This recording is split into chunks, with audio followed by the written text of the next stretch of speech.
कभी सोचा है कि हम रोज रोज ट्रैफिक, जाम और प्रदूषण से क्यों लड़ते रहते हैं? हम्म। लगता है इसका जवाब बस नई गाड़ियां या ज्यादा सड़कें बनाने में है। हम्म। पर असली खेल तो टेक्नोलॉजी का है, जो हमारी नजरों के ठीक सामने हमारे फोन और कार के डैशबोर्ड में छिपा हुआ है।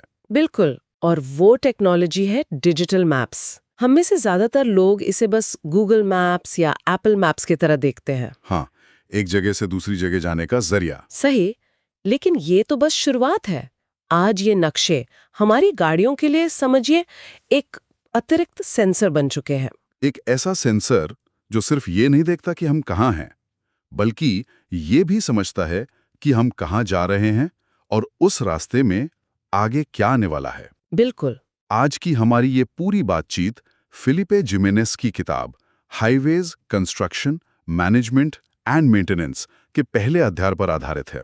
और इसमें यही समझाया गया है कि कैसे ये साधारण नेविगेशन मैप्स अब हमारी सुरक्षा की गारंटी यानी सेफ्टी मैप्स में बदल रहे हैं। सोचकर देखिए, आपकी कार को पहले से पता हो कि 2 किलोमीटर आगे एक बहुत ही क्या कहते हैं घुमावदार मोड़ आने वाला है। अच्छा। और वो आपकी हेडलाइट्स को मोड़ आने से पहले ही उस तरफ घुमा दें। वाह। या फिर उसे पता हो कि आगे की सड़क पर बर्फ जमने की वजह से फिसलन है और वो आपकी स्पीड को अपने आप थोड़ा कम कर दें। ये कोई साइंस फिक्शन नहीं है। यही तो वो दुनिया है जिसमें हम आज कदम रख रहे हैं। तो चलिए इसी तकनीक की दुनिया में और गहराई से उतरते हैं और देखते हैं कि हमारी ड्राइविंग को हमेशा के लिए कैसे बदल रही है। तो सबसे पहले ये समझते हैं कि हम जिसे सेफ्टी मैप कह रहे हैं वो हमारे फोन वाले मैप से अलग कैसे है। मेरा मतलब, फोन वाला मैप भी तो हमें बताता है कि आगे दाएं मुड़ना है या बाएं। ये एक बहुत अच्छा सवाल है, क्योंकि फर्क जमीन आसमान का है। आपके फोन का नेविगेशन मैप एक गाइड की तरह है। उसका मुख्य काम है आपको मंजिल तक पहुंचाना। अगर वो आपको मोड़ से 50 मीटर पहले बताने की जगह 40 मीटर पहले बताए तो ज्यादा फर्क नहीं पड़ेगा। थोड़ी बहुत गलती की गुंजाइश होती है। हाँ, कभी कभी तो वो बोलती है टर्न नाउ और मोड़ निकल चुका होता है। बिल्कुल। लेकिन एक सेफ्टी मैप के लिए ऐसी गलती जानलेवा हो सकती है। इसलिए इसके लिए 3 चीजें सबसे ज्यादा जरूरी हैं। विश्वसनीयता, यानी डेटा पर भरोसा किया जा सके। ठीक है। संपूर्णता, यानी कोई भी जरूरी जानकारी छूटी ना हो। और सबसे जरूरी सटीकता। सटीकता मतलब सिर्फ सड़क सही दिखाना नहीं होगा, है ना? नहीं, बिल्कुल नहीं। सटीकता का मतलब है कि मैप में सड़क की हर छोटी बड़ी जानकारी हो।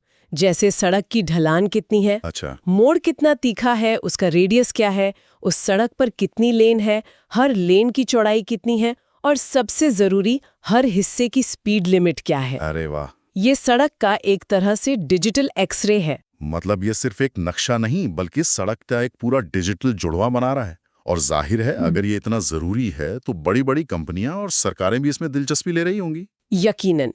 European road transport research advisory council यानी ERTRAC और ई सेफ्टी फोरम जैसे बड़े अंतर्राष्ट्रीय संगठन अब इन एडवांस्ड डिजिटल मैप्स के विकास को अपनी सबसे बड़ी प्राथमिकताओं में गिनते हैं।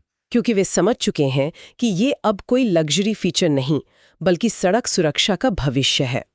असल में ये एक बहुत ही दिलचस्प कॉन्सेप्ट को जन्म देता है जिसे स्रोत में इलेक्ट्रॉनिक होराइजन कहा गया है। इलेक्ट्रॉनिक होराइजन सुनने में किसी साई-फाई फिल्म जैसा लगता है। इसका क्या मतलब हुआ? इसका मतलब है कि गाड़ी के सिस्टम को वो रास्ता भी साफ साफ दिख रहा है जो ड्राइवर की आंखों से मीलों दूर है। अच्छा। एक इंसान ड्राइवर को ज्यादा से ज्यादा कुछ 100 मीटर आगे का रास्ता दिखता है, वो भी अगर मौसम साफ हो और सड़क सीधी हो। लेकिन इलेक्ट्रॉनिक होराइजन की मदद से गाड़ी का कंप्यूटर किलोमीटरों आगे तक के रास्ते का पूरा खाका देख सकता है। तो उसे पता होता है कि आगे चढ़ाई है, ढलान है या कोई तीखा मोड़ आने वाला है। बिल्कुल। तो इसका मतलब ये हुआ कि गाड़ी सिर्फ वर्तमान पर रिएक्ट नहीं कर रही बल्कि भविष्य के लिए पहले से तैयारी कर रही है। एक तरह से गाड़ी के पास भविष्य देखने की एक छोटी सी खिड़की है। आपने बिल्कुल सही पकड़ा। और इसी इलेक्ट्रॉनिक होराइजन की वजह से सिस्टम आने वाली चुनौतियों के लिए पहले से तैयार हो सकता है और ऐसे फैसले ले सकता है जो एक इंसान ड्राइवर शायद ना ले पाए। ये इलेक्ट्रॉनिक होराइजन का कॉन्सेप्ट तो कमाल का है। इससे ये साफ हो जाता है कि गाड़ी पहले से कितनी तैयारी कर सकती है। पर असल जिंदगी में ये किन किन चीजों में काम आता होगा? किताब में इसके उपयोगों को कई तरीकों से बांटा गया है।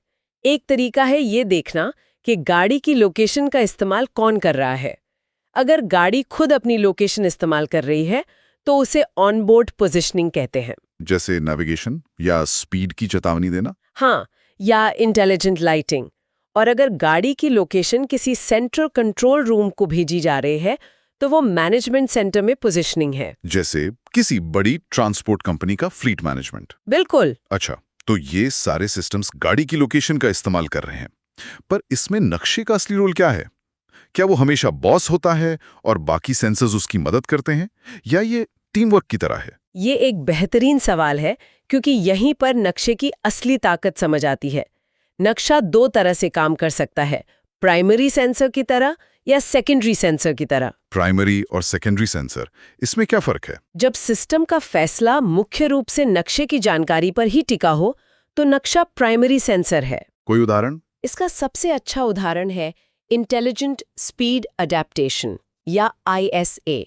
मान लीजिए आप किसी सड़क पर जा रहे हैं, गाड़ी का कैमरा शायद स्पीड लिमिट का साइन बोर्ड न पढ़ पाए। हाँ, या वो पेड़ के पीछे छिपा हो। सही, लेकिन नक्शे को पता है कि उस सड़क की स्पीड लिमिट 80 किलोमीटर प्रति घंटा है, तो सिस्टम आपको चेतावनी देगा या स्पीड को कंट्रोल करेगा सिर्फ मैप के डेटा के आधार पर। समझ गया। और सेकेंडरी सेंसर का मतलब हुआ कि नक्शा बस मदद कर रहा है, मुख्य खिलाड़ी कोई और है। बिल्कुल। जब नक्शा गाड़ी के दूसरे सेंसर्स जैसे रडार या कैमरे से मिली जानकारी को और पुख्ता और सटीक बनाता है। इसका क्लासिक उदाहरण है अडैप्टिव क्रूज कंट्रोल। हाँ, ये तो आजकल कई गाड़ियों में आता है। ये आपकी गाड़ी की स्पीड को सामने वाली गाड़ी से एक सुरक्षित दूरी बनाए रखने के लिए अपने आप एडजस्ट करता है। सही। अब सोचिए, आप एक घुमावदार हाईवे पर हैं और आपकी गाड़ी क्रूज कंट्रोल पर है। आपके आगे वाली लेन में एक ट्रक चल रहा है। मोड़ पर आपकी गाड़ी का रडार उस ट्रक को देखेगा और उसे लगेगा कि वो ठीक आपके सामने है, और वो जोर से ब्रेक लगा सकता है। अच्छा, क्योंकि रडार तो सीधा ही देखता है। बिल्कुल। लेकिन यहीं पर सेकेंडरी सेंसर के तौर पर डिजिटल मैप काम आता है।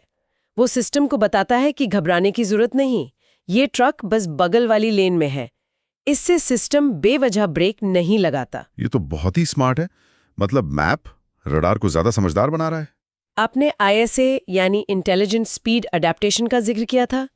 किताब में इस पर काफी जोर दिया गया है। हाँ। ये सिर्फ स्पीड लिमिट बताने तक ही सीमित है क्या? नहीं, ये उससे कहीं ज्यादा एडवांस्ड है। इसके 3 मुख्य प्रकार हैं। पहला है फिक्स्ड ISA, जो सिर्फ स्थायी स्पीड लिमिट बताता है, जैसे हाईवे पर 100 की लिमिट। सही। दूसरा है वेरिएबल ISA, जो बदलती हुई लिमिट्स को भी समझता है।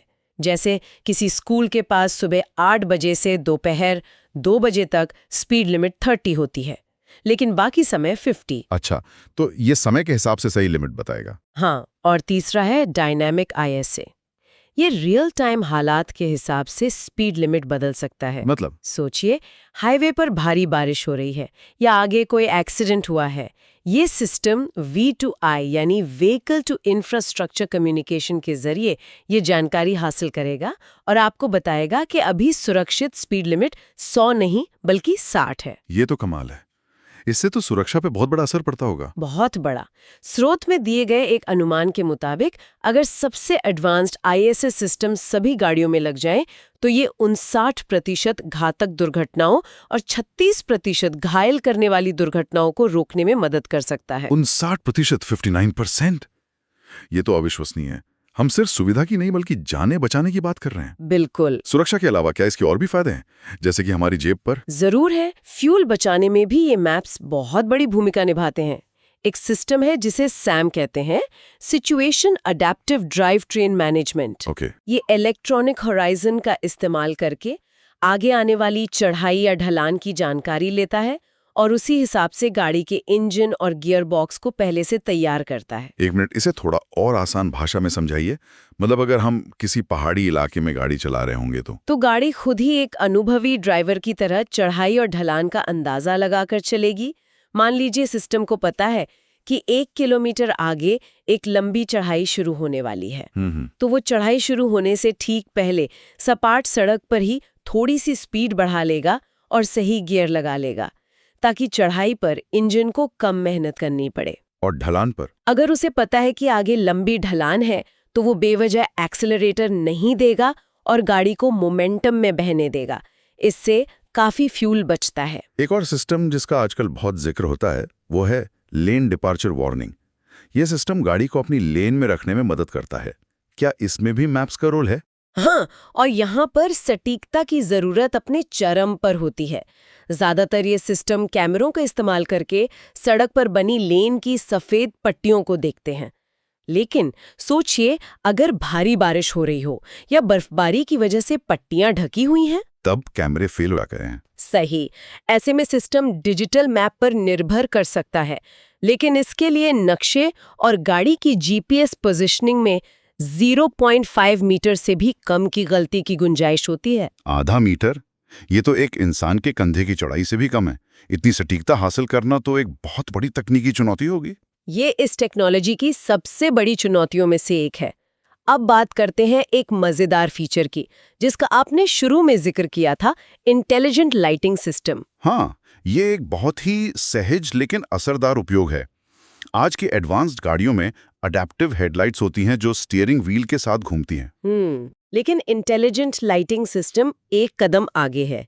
ये नक्शे की मदद से मोड़ आने से पहले ही हेडलाइट्स को मोड़ की दिशा में घुमा देता है। ड्राइवर के स्टीयरिंग व्हील घुमाने का इंतजार नहीं करता। यानी गाड़ी को मुझसे पहले पता कि मोड़ आने वाला है? बिल्कुल। आप सोच ही रहे होते हैं कि स्टीयरिंग घुमाना है और हेडलाइट्स पहले ही घूम चुकी होती हैं। और इन सब से आगे भविष्य में कोऑपरेटिव सिस्टम्स की बात भी होती है, V2V और V2I। इसका क्या मतलब है? ये इस टेक्नोलॉजी का अगला पड़ाव है। V2V यानी व्हीकल टू व्हीकल और V2I यानी व्हीकल टू इंफ्रास्ट्रक्चर कम्युनिकेशन। अच्छा। अभी तक हमने जो भी बात की उसमें गाड़ी अपने सेंसर्स और मैप के आधार पर अकेली फैसले ले रही थी। कोऑपरेटिव सिस्टम में गाड़ियां एक दूसरे से और सड़क के इंफ्रास्ट्रक्चर जैसे ट्रैफिक लाइट से सीधे बात करेंगी। मतलब गाड़ियों का एक सोशल नेटवर्क बन जाएगा। एक तरह से हाँ, सोचिए, एक गाड़ी किसी अंधे मोड़ पर अचानक ब्रेक लगाती है। वो तुरंत अपने पीछे आ रही सभी गाड़ियों को एक वायरलेस सिग्नल भेज देगी कि आगे खतरा है, स्पीड कम करो, भले ही वो गाड़ियां उसे देख भी ना पा रही हों। वाह। या फिर ट्रैफिक लाइट आपकी गाड़ी को बता देगी कि वो अगले 15 सेकंड में हरी होने वाली है, तो आपको रुकने की जरूरत नहीं, बस स्पीड थोड़ी कम कर लें। ये तकनीक दुर्घटनाओं को टालने में एक क्रांति ला सकती है। ठीक है। ये सारे सिस्टम सुनने में तो किसी साइंस फिक्शन फिल्म जैसे लगते हैं, लेकिन ये सब कुछ इस बात पर निर्भर करता है कि मैप बिल्कुल परफेक्ट हो। तो अब उस सवाल पर आते हैं जो शायद सबके मन में होगा। इतने सटीक और बारीक जानकारी वाले नक्शे आखिर बनते कैसे हैं? और उससे भी बड़ा सवाल, इन्हें हमेशा अपडेट कैसे रखा जाता है? आपने बिल्कुल सही नब्ज पकड़ी है। यहीं पर इस टेक्नोलॉजी की सबसे बड़ी जटिलता और चुनौती छिपी है। पहले सटीकता के स्तर को समझते हैं। इसे 3 लेवल में बांटा जा सकता है। पहला लेवल है विच रोड, यानी गाड़ी किस सड़क पर है। ये आज की जीपीएस तकनीक से आसानी से संभव है। हाँ, ये तो मेरा फोन भी कर लेता है। हालांकि कभी कभी वो भी मुझे हाईवेज के बगल वाली सर्विस लेन पे दिखा देता है। बिल्कुल। यहीं से दूसरा और ज्यादा मुश्किल स्तर शुरू होता है, विच लेन, यानी गाड़ी हाईवे की किस लेन में चल रही है, पहली, दूसरी या तीसरी। ये बहुत जरूरी है। अनुमान है कि ये अगले दशक में आम हो सकता है। और फिर आता है तीसरा और सबसे मुश्किल स्तर, वो होगा वेयर इन लेन, यानी गाड़ी अपनी लेन के भी किस हिस्से में है, बाईं ओर, दाईं ओर या बीच में। एकदम सही। कुछ एडवांस सिस्टम्स, खासकर पूरी तरह से ऑटोमेटेड ड्राइविंग के लिए, ये जानना बेहद जरूरी है और ये भविष्य की सबसे बड़ी चुनौतियों में से एक है। तो इस डेटा को इकट्ठा करने के लिए क्या कोई खास तरीका होता है? हाँ, इसके लिए खास गाड़ियां होती हैं जिन्हें डेटा लॉग व्हीकल्स कहा जाता है।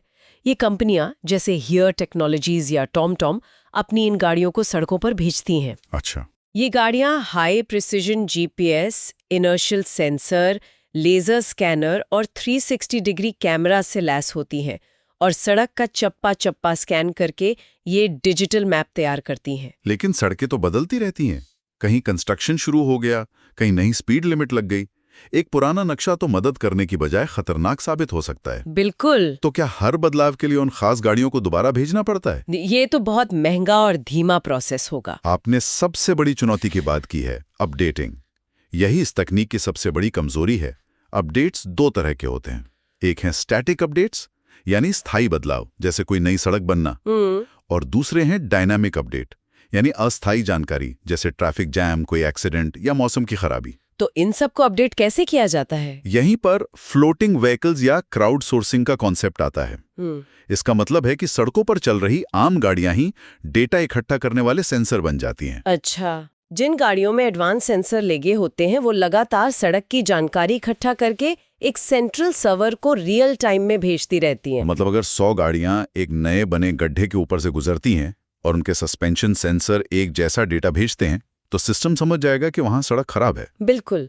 या अगर किसी जगह पे अचानक सभी गाड़ियां अपने वाइपर तेज चला रही हैं तो सिस्टम को पता चल जाएगा कि वहां भारी बारिश हो रही है और वो बाकी गाड़ियों को चेतावनी भेज सकता है। लेकिन इस सिस्टम के कारगर होने के लिए एक शर्त है।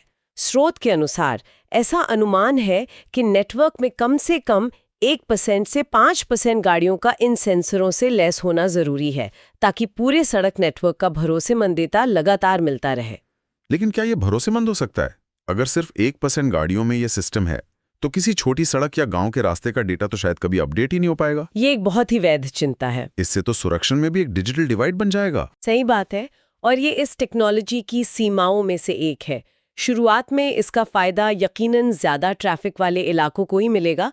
ग्रामीण और दूर दराज के इलाकों तक इस टेक्नोलॉजी को पहुंचाने में समय लगेगा। तो अगर हम इस पूरी बातचीत को जोड़कर देखें तो एक बात साफ है, डिजिटल रोड मैप्स अब सिर्फ रास्ता बताने वाले टूल नहीं है। नहीं, ये हमारी गाड़ियों की एक तरह की छठी इंद्री बन रही है। हाँ, एक ऐसी इंद्री जो एक इलेक्ट्रॉनिक होराइजन तैयार करती है। ये इंसानी नज़र की सीमाओं से परे देखकर हमारी यात्राओं को पहले से कहीं ज्यादा सुरक्षित, आरामदायक और कुशल बना रही है। और इस पूरी क्रांति की नींव सिर्फ एक ही चीज पर टिकी है, डेटा। डेटा। सटीक, विस्तृत और सबसे जरूरी हमेशा अपडेट रहने वाला डेटा। इस तकनीक की सफलता और हमारी सुरक्षा इसी बात पर निर्भर करेगी कि हम कितनी सटीकता से इन डिजिटल नक्शों को बना सकते हैं और उन्हें मेंटेन कर सकते हैं। बिल्कुल। भविष्य का हाईवे कंक्रीट और तारकोल से उतना नहीं बनेगा जितना डेटा और एल्गोरिदम से बनेगा। और इसी के साथ हम आज की इस बातचीत को एक ऐसे सवाल पर छोड़ना चाहेंगे जो टेक्नोलॉजी से ज्यादा नैतिकता से जुड़ा है। जब हमारी गाड़ियां हमारी सुरक्षा और सुविधा के लिए लगातार हमारी लोकेशन, हमारी स्पीड, हमारे रुकने की जगह और हमारे ड्राइविंग के हर पैटर्न से जुड़ा डेटा इकट्ठा करके किसी सेंट्रल सर्वर को भेज रही होंगी, तो सवाल उठता है कि उस डेटा का असली मालिक कौन होगा?